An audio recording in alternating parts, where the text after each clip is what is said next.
16 বছর বাচ্চাটা পড়লো, মুসলমানের বাচ্চা, একটা লাইন আল্লাহর কোরআন দেখে দেখে পড়তে পারে না।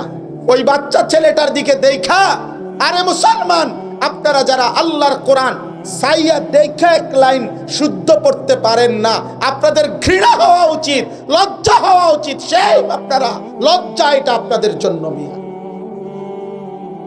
বেইজ্জতি এটা আপনাদের মিয়া, আপনাদের মুসলিম পরিচয়ের জন্য এটা লজ্জা। ওই মাত্র 12 বছর বা আরে 8 বছর 9 বছর হইব না বাচ্চাটার বয়স, ও হাফেজে কোরআন, ও রবের এই পুরা কালামের তার কলিজার মধ্যে, সিনার মধ্যে আসমানওয়ালারে যেন বলছে, মাওলা আপনার কালামটা আমারে দেন, আমি নেই। আল্লাহ বলছে, নে তোরে দিলাম। ওই যেন বলছে, আল্লাহ আমার সমাজের লক্ষ ইমানদার পরিচয়ধারী মুসলমান জীবনে কোনোদিন 1 পৃষ্ঠা কোরআন পড়েও নাই, ঠিক আছে আমারে দেন, আমি নেব। আল্লাহ বলছে, ঠিক আছে বান্দা তুই নে। ঈমান ফেরত দিয়ে দিলেন, আল্লাহর আহ্বান প্রত্যাখ্যান করলেন। আপনারা তৃপ্ত, আপনাদের ছেলে 1 ওয়াক্ত নামাজ পড়ে না, এই নিয়ে আপনাদের কোনো মাথা ব্যথা নাই। আপনাদের সন্তান 1 লাইন কোরআন শরীফ দেখে দেখেও পড়তে পারে না, সে নাকি শিক্ষিত হচ্ছে। কি শিক্ষিত হচ্ছে? কোরআনুল কারীমের মধ্যে রাগ হয়েন না। আমি জেনারেল শিক্ষাকে নিষেধ বলি না। আমি কুমিল্লা ভিক্টোরিয়া কলেজ থেকে মাস্টার্স পাস করা,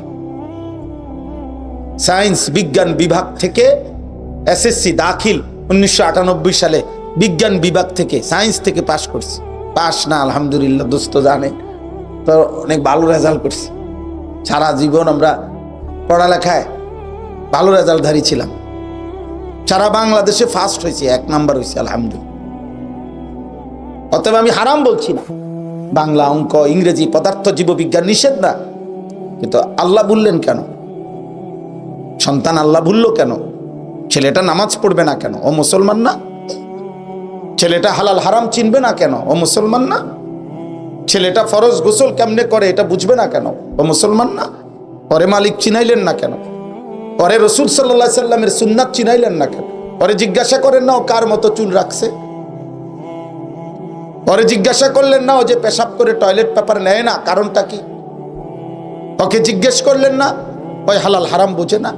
আপনার ছেলে মাত্র 16 বছর, ও যে আজকে 3 বছর 5 বছর ধরে আরেক মেয়ের সাথে হারাম সম্পর্ক, আপনি বোঝেন না? এই পৃথিবীতে আসমানের নিচে জমিনের উপরে ছেলে মেয়ের বিবাহ বহির্ভূত সম্পর্ক যার আছে, যেই মেয়ের কোনো ছেলের সাথে, যেই ছেলের কোনো মেয়ের সাথে হারাম সম্পর্ক আছে, খোদার কসম আসমানের নিচে জমিনের উপরে সবচেয়ে নিকৃষ্ট, ঘৃণিত, অসৎ চরিত্রহীন, লম্পট চরিত্রের মানুষ ওই ব্যক্তি যে বিবাহ বহির্ভূত হারাম সম্পর্ক করে। বিবাহ বহির্ভূত সম্পর্ক প্রেম হয় না, এটা জেনা, এটা প্রেম নয়। আপনি বলেন তাইলে পৃথিবীতে ভালোবাসা? না না, মহব্বত এটা বিবাহ বহির্ভূত ক্ষেত্রে প্রযোজ্য নয়। আপনি আমগরে যত কথাই বলেন, আমরা সংকীর্ণ, আমরা আধুনিক পৃথিবীর সাথে আমরা আপনার মানানসই না, আপনি যেটা মনে হয় আপনি আমগরে করে জাতা দিয়া মাটির তলে গাইতালান, কোনো অসুবিধা নাই। কিন্তু এরপরও আমরা বলবো যে আল্লাহর কোরআন, রাসূলুল্লাহ সাল্লাল্লাহু আলাইহি সাল্লাম যা বলেছে তাই সঠিক, তাই বাস্তব, তাই যৌক্তিক। নবীজি সাল্লাল্লাহু আলাইহি সাল্লাম বলছেন বিবাহ বহির্ভূত ছেলে মেয়ের যাবতীয় সম্পর্ক জিনা। চোখ দিয়ে চাইলে চোখের জেনা, হাত দিয়ে ধরলে হাতের জেনা, কান দিয়ে না মেয়ের হারাম কথা শুনলে কানের জিনা, জবান দিয়ে বললে জবানের জিনা, হাত অন্তর দিয়ে ভাবলে অন্তরের জিনা, লজ্জাস্থান দিয়ে অপকর্ম করলে লজ্জাস্থানের জিনা, সব জিনা। সবটা কি? জিনা। সবটা ব্যভিচার, সবটা অসভ্যতা, সবটা উলঙ্গতা, সবটা বেহায়াপনা, সবটাই নোংরামি, সবটাই একটি সমাজ কলুষিত করে। পৃথিবীর কোথাও, পৃথিবীর ইউরোপে আপনি খবর নেন মিয়া, ইউরোপ উন্নত বিশ্ব আপনারে বলছে কি উন্নত মেশিনে না, মেশিনে না উন্নত, যন্ত্রপাতি না আধুনিক, মানুষের আখলাক, নীতি নৈতিকতা সেটা না বলবেন, সেটাই না বলবেন। যে নারী জানে না তার স্বামীকে, যে স্বামী জানে না তার স্ত্রীকে, যে সন্তান জানে না তার বাবা মাকে, নারীর রোমে ভিন্ন পুরুষ, পুরুষের রোমে ভিন্ন নারী, ছেলের রোমে ভিন্ন নারী, মেয়ের রোমে ভিন্ন নারী, ভিন্ন ছেলে, এটা যাদের জীবন, জীবন যাদের ফ্রি মিক্সিং, জীবন যাদের 24 ঘন্টা নিজেদের যৌন স্বাধীনতা অবাধে যারা পূরণ করে, সর্বশেষ বর্তমান আধুনিক পৃথিবীতে, ইউরোপ পৃথিবীতে সর্বোচ্চ লেটেস্ট যৌনতা হইল এলজিবিটি, অর্থাৎ সমকামিতা, অর্থাৎ ছেলে ছেলে মেয়ে মেয়ে যৌন সম্পর্ক, একেবারে সম্পর্ক। এইটা হলো তাদের আধুনিক ফ্যাশন, এটা হলো তাদের নতুন মডেল। এখন তারা ছেলে মেয়ের সম্পর্কটাকে পিছনে ফেলাই দিচ্ছে, এটা ওনার চলে না। তাইলে বলেন মানুষ হইতে হবে। ছেলের আব্বা মানুষ হও, মানুষ হও, তোমার জায়গায় তুমি থাকো, আমি আমার পথে চলে যাব রাত্রে। যার যে ঘরেই ফিরবেন, কারো জন্য কেউ আটকায় না, কারো জন্য কেউ আটকাবে না রে আব্বা। আমার মৃত্যুর দিনও আপনার মৃত্যুর দিনও সূর্য উঠবে, চাঁদ উঠবে, রোদ উঠবে, বৃষ্টি আসবে, ব্যস্ততম এই দুনিয়ার মানুষের ব্যস্ততা থাকবে, আর সব সব চলবে আব্বা। শুধু আমি কবরে চলে যাব, তুমি কবরে চলে যাইবে। কেউ মনে রাখবে না, স্বার্থপর এই দুনিয়া কেউ মনে রাখে না। ধোকা ধোকা, আমাল হায়াতুদ দুনিয়া ইল্লা মাতাউল গুরুর। আল্লাহ বলছে দুনিয়ার জীবন ধোকা। দুনিয়ার জীবন কি বলেন? ধোকা ধোকা ধোকা ধোকা। 12 তারিখ পৃথিবীর শেষ নির্বাচন না, 12 তারিখ বাংলাদেশের শেষ নির্বাচন। বাংলাদেশে আরো নির্বাচন হবে। পত্রিকা লিখে দিছে 12 তারিখ দেখা যাবে শেষ হাসিটা কে হাসে। তার মানে 12 তারিখ মাগরিবের পরে ইসরাফিল ফু দিব। হ্যাঁ হ্যাঁ, জানো না, এই 12 তারিখই তো ফু দিবার ডেট হয়েছে। তো 12 তারিখে তো শেষ হাসি আসবে, 13 তারিখ থেকে হাসি বন্ধ। তো 13 তারিখ তো সন্ধ্যাবেলায় শুরু হয়ে যাবে। তা কাজেই 12 তারিখ মাগরিবের টাইমে ইসরাফিল ফু দিবে, এরকম একটা খবর আসছে। আর উন্নয়নের জোয়ারে আশা করা যায় 13 তারিখ থেকে প্রত্যেকের ঘরে ঘরে হেলিকপ্টার পৌঁছবে। হ্যাঁ, দেখেন অটোমোটো এটা বন্ধ হয়ে যাব, অটো সিএনজি বন্ধ হইয়া সবার ঘরে ঘরে একটা একটা হেলিকপ্টার পৌঁছবে। বুঝেন নাই? অতএব ভাইয়া, এটা না 12 তারিখ শেষ হাসি না, খোদার কসম হাসরের ময়দানে দেখা যাবে শেষ হাসিটা কে হাসে। শেষ হাসি কোন দিন? কোরআনুল কারীমের মধ্যে আল্লাহ তাআলা স্পষ্ট বলছেন, সূরা মুতাফফিফিনের মধ্যে আছে, ফালিয়াউমাল্লাযীনা আমানু মিনাল কুফফারি ইয়াদহাকুন। আল্লাহ তাআলা বলছে সেদিন, হাসরের দিন, সমস্ত ইমানদার সেজদাওয়ালা আল্লাহর বন্দিগিওয়ালা তারাই সমস্ত নাফরমান কাফের বেঈমান মুশরিকদেরকে দেখে ইয়াদহাকুন, হাসবে হাসবে হাসবে। এই জন্য শেষ হাসি মুমিন হাসবে, শেষ হাসি সেজদাওয়ালা হাসবে। আল্লাহ আমাদেরকে বুঝ দান করে। আমার ভাই, আমি আপনাদের সামনে কোরআনুল কারীমের সূরা বাকারার 2 নম্বর পারা, 2 নম্বর সূরা বাকারার 183 নম্বর আয়াত পড়েছি। এই পড়ার আগে আর অল্প একটু সময় কথা বলবো, কিন্তু এই আগের কথাটা এটা বললাম যে প্রত্যেকটা ছেলে, কিশোর ভাই, যুবক ভাই, নওজোয়ান, বয়স্ক বাবা, হুজুর, পাবলিক, আমি, আপনি, আমাদের প্রত্যেকের এ কথা মনে করা উচিত যে ঈমান আল্লাহ আমাদেরকে দিয়েছেন শ্রেষ্ঠতম নিয়ামত। আমাদেরকে নবীজি সাল্লাল্লাহু আলাইহি সাল্লাম দিয়েছেন শ্রেষ্ঠতম নিয়ামত। আমাদেরকে ইসলাম দিয়েছেন শ্রেষ্ঠতম নিয়ামত। আমাদেরকে কোরআন দিয়েছেন শ্রেষ্ঠতম নিয়ামত। এই 4টি জিনিস যার আছে, বিবেকবান হইলে সে এই 4 জিনিস প্রত্যাখ্যান করা উচিত না। 1, আল্লাহ আমার রব। 2, মুহাম্মদ সাল্লাল্লাহু আলাইহি সাল্লাম আমার রাসূল। 3, ইসলাম আমার ধর্ম। 4, কোরআন আমার কিতাব। ভাইয়া, এই 4টি নিয়ামত যাকে আল্লাহ দিয়েছেন তার উচিত শতভাগ এই নিয়ামতের কদর করা। এমন নিয়ামত আল্লাহ দান করেছেন আমাদেরকে, আমরা প্রত্যাখ্যান করা উচিত। আমরা হাদিসে পড়ছি, নবীজি সাল্লাল্লাহু আলাইহি সাল্লাম একদিন সাহাবাদের সাথে বসা, তো কিছু লোক নবীজিকে বারবার প্রশ্ন করতেছিলেন। নবী সাল্লাল্লাহু আলাইহি সাল্লাম অনর্থক প্রশ্নের কারণে কিছুটা গোসা হয়েছেন, গোসা হইয়া চেহারা লাল হয়ে গেছে।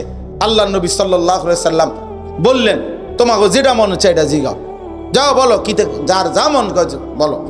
মানে তখন সাহাবারা বুঝছেন নবীজি সাল্লাল্লাহু আলাইহি সাল্লাম রাগ করছেন। তো হাদিসের মধ্যে আছে, হযরত ওমর রাদিয়াল্লাহু তাআলা আনহু তৎক্ষণাৎ আইসা নবীজি সাল্লাল্লাহু আলাইহি সাল্লামের সামনে হাঁটু গাইরা বৈশা নামাজের সুরতে বৈশা তিনি বললেন, হ্যাঁ, সাথে সাথে রাদিতু বিল্লাহি রাব্বা বিল ইসলামি দীনা ওয়া মুহাম্মাদিন সাল্লাল্লাহু আলাইহি ওয়াসাল্লাম নাবিয়্যাম ওয়া রাসূলা। আল্লাহ আমার রব, আমি খুশি, ইসলাম আমার ধর্ম, আমি খুশি, মুহাম্মদ সাল্লাল্লাহু আলাইহি সাল্লাম আমার রাসূল, আমি খুশি। এ কথা বলছে আর নবী আবার মুচকি হাসি দিছে। এই মুমিনের স্বপ্ন, এটা মুমিনের চূড়ান্ত কথা। এটা আল্লাহ আমার রব, আমি সন্তুষ্ট, ইসলাম আমার ধর্ম, আমি সন্তুষ্ট, মুহাম্মদ সাল্লাল্লাহু আলাইহি সাল্লাম আমার রাসূল, আমি সন্তুষ্ট। বলেন আলহামদুলিল্লাহ। তাইলে এই জন্য নওজোয়ান ভাই, কেন তোমরা রাসূলুল্লাহ সাল্লাল্লাহু আলাইহি সাল্লামের সুন্নাত, চুল, চেহারা, লিবাস, পোশাক, আচরণ, উচ্চারণ, স্বপ্ন, কল্পনা, পরিকল্পনা, ইচ্ছা, আকাঙ্ক্ষা, দিবা নিশির, রাত্রি দিনের 24 ঘন্টার জীবন পরিচালনা আল্লাহ থেকে ছুটে যাবা কেন? রাসূল সাল্লাল্লাহু আলাইহি সাল্লাম থেকে ছুটে যাবা কেন? আল্লাহর কোরআন প্রত্যাখ্যান করলা কেন? কি সুখ পাইলা, কি মজা পাইলা, কি তৃপ্তি পাইলা? নারী দেখলে, মোবাইলে অশ্লীল ছবি দেখলে, কাফের বেঈমানদের মতো সাজসজ্জা গ্রহণ করিলে, আমারে ইনসাফ করে বলো, ইনসাফ করে বলো, একটা ভাই বলো যে মানুষ এই পৃথিবীতে কোনো চরিত্রহীন নারী দেখে, ছবি দেখে, অশ্লীল দৃশ্য দেখে, জিনা করে, মদ খায় অথবা জুয়া খেলে, হারাম কোনো সম্পর্ক করে, এমন ব্যক্তিকে পৃথিবীতে কোনো কালে কেউ সম্মান করেছে, ইজ্জত করেছে কোনোদিন? তাহলে তুমি ইচ্ছা করে নিজের এমন অপদস্থ, লাঞ্ছিত করছো কেন? আমার কথা হলো এটা, তুমি কি বুঝো না? আল্লাহ নবী সাল্লাল্লাহু আলাইহি সাল্লাম বলছেন, লা ইয়ামবাগি লিল মুমিন আন ইয়াযুল্লা নাফসাহু। কোন মুমিনের জন্য সমীচীন, উচিত নয় নিজেকে নিজে অপমানিত করা, অপমানিত করা। আল্লাহ নবী সাল্লাল্লাহু আলাইহি সাল্লাম বলছেন, আল্লাহ কোরআনে বলছেন, ওয়ালা তুলকু বিআইদিকুম ইলা তাহলুকা। তোমরা নিজেকে নিজে ধ্বংসের দিকে ঠেলে দিও না, ঠেলে দিও না। আল্লাহ আমাদেরকে বুঝ দান করেন, আল্লাহ আমাদেরকে ফিকির দান করেন, ফিকির দান। আজ যুবকের পরিবর্তন বড় দরকার, কিশোর নওজোয়ান ছেলেদের পরিবর্তন বড় দরকার। আপনারা ইনসাফ করেন। অভিভাবক পর্যায়ের যারা আছেন, যাদের ছেলে আছে, মেয়ে আছে, যাদের স্ত্রী আছে, আপনারা আপনাদের পরিবারের মনে রাখেন, বাবা, খাট পালং আর সোফা ফার্নিচারকে সংসার বলে না, সংসারের এই মানুষগুলোকে সংসার বলে। পরিবার বলে বউ বাচ্চাকে, সোফাকে পরিবার বলে না। এগুলো আসবাব, এগুলো উপকরণ, কিন্তু পরিবার। কেউ যদি বলে আমি পরিবার নিয়ে বেড়াইতে আসছি, তার মানে কি খাট পালং নিয়ে আসছে, সোফা ফার্নিচার নিয়ে আসছে? না না, বিবি বাচ্চা নিয়ে আসছে। তাহলে পরিবার বলা হয় মূলত বিবি বাচ্চাকে। তাহলে এই বিবি বাচ্চার ঈমান, আখলাক, চরিত্র, আল্লাহ রসুলের আনুগত্য, এটা জরুরি। যেহেতু আমরা মুসলমান, আপনি অস্বীকার করবেন কিভাবে? আপনার ভোটার আইডি কার্ডে, পাসপোর্টে, জন্ম নিবন্ধন সনদে, আপনার নিজের জবানে, আপনার কলিজার মধ্যে আপনি যে মুসলমান, এটা আপনি স্বীকার করেন না? কথা বলেন না কেন? স্বীকার করেন না আপনারা? ছেলেরা বলো, ভাই তোমরা স্বীকার করো না, তাইলে তোমরা ইসলামকে প্রত্যাখ্যান করছো কেন? প্রিয় ভাই বলো, তুমি ফজরের নামাজ পড়ো না, তো তুমি ধর্মের পাশে ইসলাম লেখলা কেন? নবীজি সাল্লাল্লাহু আলাইহি সাল্লাম তো বলছে, কোন ব্যক্তি মুসলমান কিনা এটার পার্থক্য চিহ্নিত প্রমাণ, খোদার কসম নবী বলছে, আসসালা, নামাজ, বাস, ভোটার আইডি কার্ড না।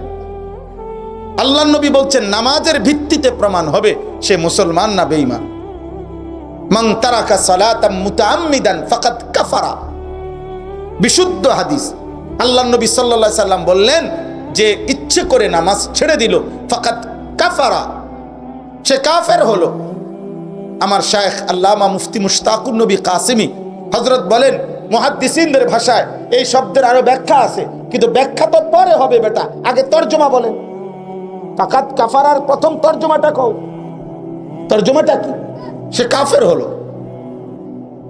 নবীজি বলছেন।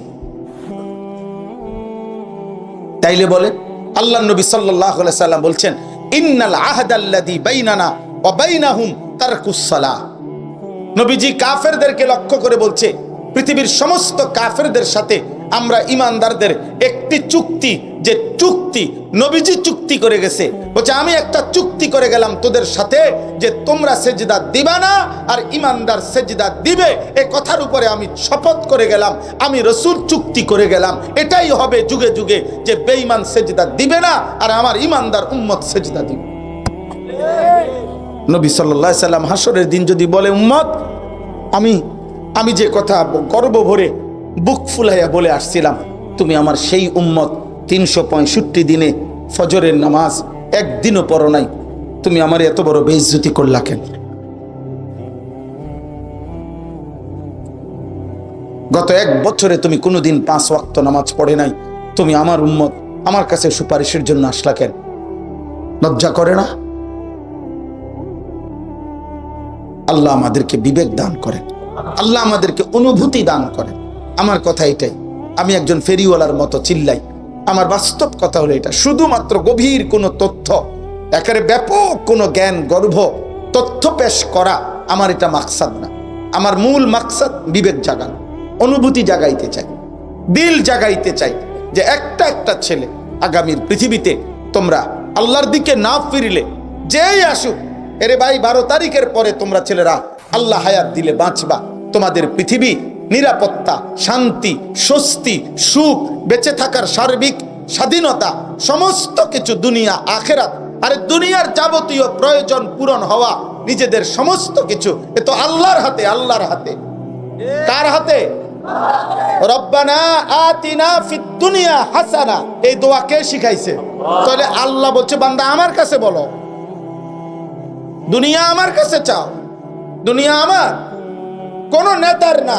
আসমান আমার, জমিন আমার, কৃষি আমার, ক্ষেত আমার, ফল আমার, ফুল আমার, ফসল আমার, আসমান আমার, জমিন আমার, চাঁদ আমার, সূর্য আমার, রোদ আমার, বৃষ্টি আমার, আলো আমার, অন্ধকার আমার, সকাল আমার, বিকাল আমার, দিন আমার, রাত্র আমার, তুমি আমার, বাবা আমার, তোমার মা আমার, তোমার স্ত্রী আমার, তোমার সন্তান আমার, তোমার সুখ আমার, তোমার হাসি আমি দেই, তোমার কান্না আমি দেই, তোমার উপার্জনের সক্ষমতা আমি দেই, আমার থেকে মুখ ফিরাইয়া কেমনে পাইবা বান্দা?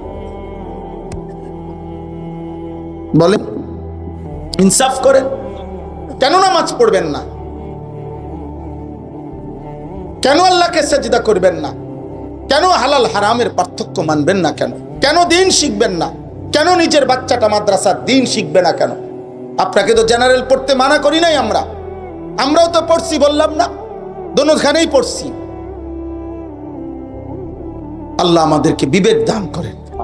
একটা মুসলমান, একজন ছেলে, আমি প্রত্যেককে বললাম, আমাদের সামনে মাহে রমজান, আমরা যদি এটা বুঝি, আমরা যদি এটা ভাবি যে আমাদের আখিরাত দরকার, আমাদের আল্লাহর গোলামি দরকার, আমাদের নবী সাল্লাল্লাহু আলাইহি সাল্লামের অনুসরণ দরকার, আমাদের জীবনটা নতুন করে সাজানো দরকার, তাইলে আমাদের সামনে এই সুযোগ রমজানকে টার্গেট করে পরিবর্তন, নিজেকে বদলাবার জন্য আমরা স্বপ্ন দেখি। বলেন ইনশাআল্লাহ। এই কথাটা বলার জন্যই এই আয়াতটা পড়ছি, ইয়া আইয়ুহাল্লাযীনা আমানু কুতিবা আলাইকুমুস সিয়াম। রমজানের উপরে আপনারা আলহামদুলিল্লাহ আরো বয়ান শুনবেন, আপনাদের নিজ নিজ মসজিদের ইমাম সাহেবরা, খতিবরা বলবে। আমি লম্বা বিস্তারিত বলান, আমি শুধু এই কথাটা বলা যে আমাদের সামনে একটা সুযোগ, আমাদের মাহে রমজান।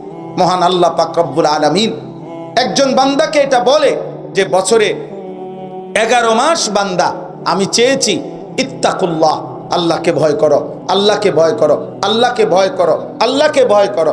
আল্লাহ বলেন আচ্ছা বান্দা যাও, ঠিক আছে, 11 মাস পাত্তা দিলা না, গুরুত্ব দিলা না, ভুল করছো, ভ্রান্তি করছো, গুনাহ করেছো, এলোমেলো জীবন চালাইছো, আচ্ছা বান্দা যাও, ঠিক আছে।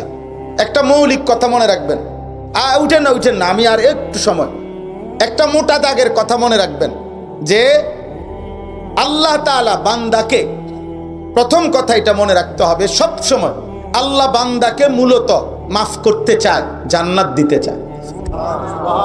এটা সবসময় বিশ্বাস করতে হবে। আল্লাহ চায় মাফ করে দিতে, আল্লাহ চায় জান্নাত দিতে। এজন্য কোরআনুল কারীমের সমস্ত আয়োজনের মধ্যে আল্লাহ তাআলা প্রত্যাশাটা, আশাটা আমাদেরকে বেশি দিছে, বান্দা আমি মাফ করে দেব, মাফ করে দেব, মাফ করে দেব। আসমান ছোঁয়া গুনাহ আমি মাফ করে দেব, পাহাড় পরিমাণ গুনাহ আমি মাফ করে দেব। কুল ইয়া ইবাদিয়াল্লাযীনা আসরাফু আলা আনফুসিহিম, সারা জিন্দেগীর গুনাহ, চোখের এক ফোঁটা পানি ফেললে, পিছনের গুনাহ ছেড়ে দিলে, নতুন করে ঘুরে দাঁড়াইলে, আমার ইবাদতে লাগলে, আমি আল্লাহ পিছনের 90 বছরের গুনাহ একসাথে মাফ করে দেব। একটা ছোট্ট ঘটনা আছে কিতাবে, হযরত ইউনুস আলাইহিস সালাম, নাম শুনছেন না? এই ইউনুস আলাইহিস সালাম একটা পর্যায়ে আল্লাহকে বলছিলেন, আল্লাহ আমার জাতির এগুলো আর কালেমা পড়বে না, হেদায়েত পাবে না, আপনি এগুলারে সব দিরে ধ্বংস করে দেন। মানে ইউনুস আলাইহিস সালাম নিজের থেকে বলছিলেন। তো আল্লাহ তাআলা তখন বলছিলেন, ইউনুস ও একটু দূরে একটা লোক মাটি দিয়া মাটির পাতিল বানাইতেছে, অনেকগুলো বানাইয়া রাখছে, কুমার তুমি তার কাছে একটু যাও। তো গেছে, গিয়া আল্লাহ তাআলা বলছে, ইউনুস তুমি ওই লোকটারে একটা বলো একটা বার যে আপনার যে হাতে বানানো, নিজের হাতে বানানো মাটির এই পাতিল যেগুলা মাটি দিয়া বানাইছেন, একটা পাতিল ভাঙ্গা ফেলেন। তো ইউনুস আলাইহিস সালাম এটা বলছে, লোকটা বলছে, আপনি কি বললেন? এটা আমার এত কষ্টে নিজের হাতে বানানো মাটির পাতিল, আমি এটা ভাঙবো কেন? আমি কেন ভাঙবো আমার হাতে গড়া পাতিল? ইউনুস আলাইহিস সালাম আল্লাহকে বলছে, আল্লাহ ও তো বলতেছে তার নিজের হাতে গড়া পাতিল সে ভাঙবে না। মহান আল্লাহ পাক বললেন, ইউনুস তাইলে এক কুমার যদি তার হাতে গড়া মাটির পাতিল ভাঙতে না চায়, 9 মাস মায়ের জরায়ুর মধ্যে আমি আল্লাহ আমার যে বান্দাকে নিজ হাতে বানাইছিলাম, আমি যাকে মাটি থেকে, বীর্যের ফোঁটা থেকে, জমাট রক্তে, গোশতের টুকরা, হাড্ডির খাঁচা, এই দেহের চোখ, নাক, কান, অঙ্গ প্রত্যঙ্গ দিয়ে যাকে আমি নিজ হাতে সাজাইছি, আমার সেই বান্দা আমি নিজের হাতে কেমনে ধ্বংস করে দেব? ও যদি মাটির একটা পাতিল ভাঙতে না চায়, আমার বান্দা আমি ধ্বংস করব কেন? ওরা আমি বানাইছি না, ওরে আমি জাহান্নাম দেব কেন? নব্বি ইবাদি আন্নী আনাল গফুরুর রহিম। আল্লাহ বলে, বন্ধু আপনি বলে দেন আমার বান্দাদেরকে, আন্নী আনাল গফুরুর রহিম, আমি প্রচন্ড বেশি ক্ষমাশীল, দয়াবান। পরে শুধু আসতে বলেন, আমার বান্দাকে আমার দিকে ফিরতে বলেন। বান্দা যদি আসে 1 বিঘত, আমি আল্লাহর রহমত মাগফিরাত নিয়ে আসবো 1 হাত। সে যদি আসে 1 হাত, আমি আসবো 2 হাত। আমার বান্দা আসবে গুনাহ নিয়ে, আমার কাছে মাফ চাইতে আসবে হাঁটতে হাঁটতে, আমি রব্বুল আলামিন রহমত মাগফিরাত নিয়ে আসবো দৌড়তে দৌড়তে। ইন আতাইতানি লাইলান আতাইতুকা লাইলা, হাদিসে কুদসিতে আছে, আল্লাহ বলে, বান্দা গুনাহ নিয়ে যদি রাত গভীরে তুমি আসো, আমি আল্লাহ ওয়াদা দিলাম মাগফিরাত নিয়ে আমি রাত গভীরেই আসব। তুমি আসবে যখন আমি আসব তখন, তুমি বলবে যখন আমি বলবো তখন। বান্দা জমিন থেকে একবার যখন বলে আল্লাহ, আরশ আজিমের মালিক সাথে সাথে বলে লাব্বাইক ইয়া আবদি। বল না বান্দা আমি আছি তো, বল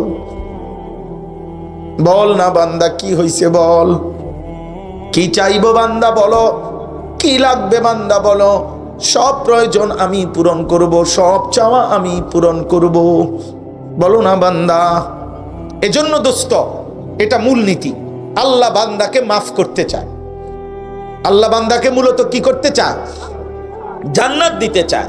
এই জন্য আল্লাহ বলে, বান্দা ঠিক আছে 11 মাসও যখন গুরুত্ব দিলা না, তো এইবার একটা মাস বাদ দাও, সব বাদ দাও, একটা মাস আইয়ামাম মাদুদাত, গুনা দিন, গুনা দিন মানে গইনা, একের তুমি গইনা নিবা, গইনা 30 দিন অথবা 29 দিন, একেবারে তুমি গইনা রাখো, 31 দিন লাগবে না, 32 দিনে যাব না, 31ও যাইবে না, সোজা সাফ কথা 30 বা 29 দিন, এই গুনাহ 30 দিন তুমি মাহে রমজান আমার কথাটা একটু শুনবা, গুনাহটা ছেড়েবা, আমার ইবাদত আমার বন্দিগির মধ্যে তুমি ডুবে যাইবা, লিপ্ত হইবা 30টা দিন অথবা 29 দিন।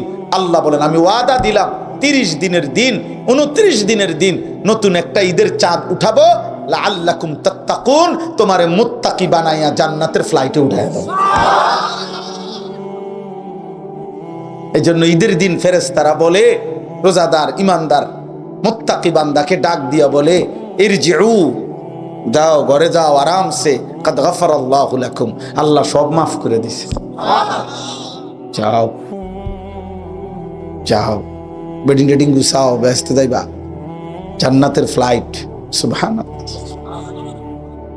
ইয়া আইয়ুহাল্লাযীনা আমানু, কুতিবা আলাইকুমুস সিয়ামু কামা কুতিবা আলাল্লাযীনা মিন ক্বাবলিকুম লাআল্লাকুম তাত্তাকুন।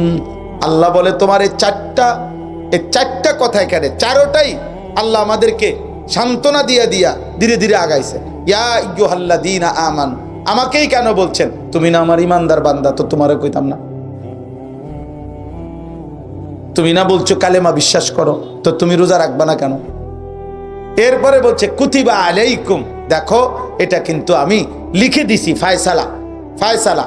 তো হাদিসের মধ্যে আছে জাফাল কালামু বিমা আনতা লাকিন, যেটা আল্লাহ লিখে ফেলছে, তাকদীরের সিদ্ধান্ত দিয়ে লাইছে, লৌহে মাহফুজে লিখে ফেলছে, এটা কোনো বান্দা ডিঙ্গাইতে পারবে না, এটাকে নড়াইতে পারবে না, এটাকে সরাইতে পারবে না, আল্লাহর ফায়সালার ব্যতিক্রম করতে পারবে না। তো আল্লাহ বলেন কুতিবা আলাইকুমুস সিয়াম, রোজার সিদ্ধান্ত একেবারে লেখা লাইছি, সিদ্ধান্ত করে দিছি। অতএব এখন আর কোনো পরামর্শ চাচ্ছি না, এখন কোনো মতামত চাচ্ছি না, এখন চাচ্ছি তুমি নিশ্চিন্তে এটা মেনে নাও, যেহেতু আল্লাহ ফয়সালা করেই ফেলছে, অতএব আমি করব, অতএব আমি পালন করব। এরপরে আল্লাহ বলছে বান্দা যদি বলে আল্লাহ কষ্ট হবে না, তো আল্লাহ বলে না, কামা কুতিবা আলাল্লাযীনা মিন ক্বাবলিকুম, ইতিপূর্বে প্রত্যেক যুগের ঈমানদাররা রোজা রেখেছে, তারা রাখতে পারছে, তুমিও পারবে।